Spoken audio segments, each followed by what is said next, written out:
Bristol Community College, Mathematics with Dan Avedikian, Math 011, Arithmetic, Section 2.8, Problem 7. This is Section 2.8, Problem number 7. It says complete the computation. We have 9 over 22 minus 1 over 33. So we have denominators that are different. We have to make them match. So for problems like this, I like to write the problem in a vertical format. So I'll write 9 over 22.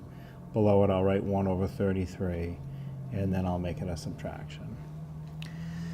Now, I can notice that 11 divides into both 22 and 33 evenly, but that doesn't really help me with the common denominator. It does if you find the prime factorization of each one in the LCM, but that's not how I always find the common denominator.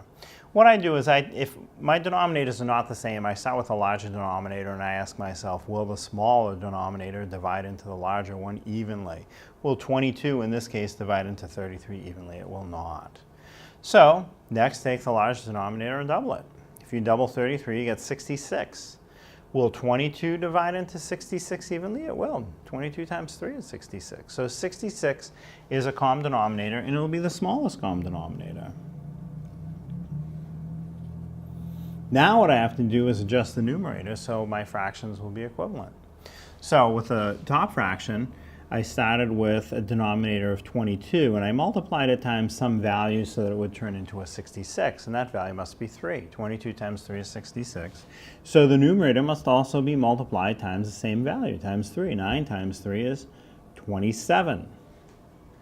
Now let's deal with the lower fraction. With the lower fraction, the denominator was 33. I multiplied it times something and turned it into a 66. That something would have to be times 2. So the numerator is multiplied times the same value, times, in this case, times 2. So the numerator of 1 times 2 gives me a 2. So now I can go ahead and combine the numerators. The denominator of my answer will be whatever the common denominator is, 66. Now, let's subtract 27 minus 2. 27 minus 2 is 25. So I get a result of 25 over 66. And you should ask yourself, can this be reduced? Is there any value that divides into both 25 and 66 evenly? And in this case, the answer is no. So that is the final answer, 25 over 66.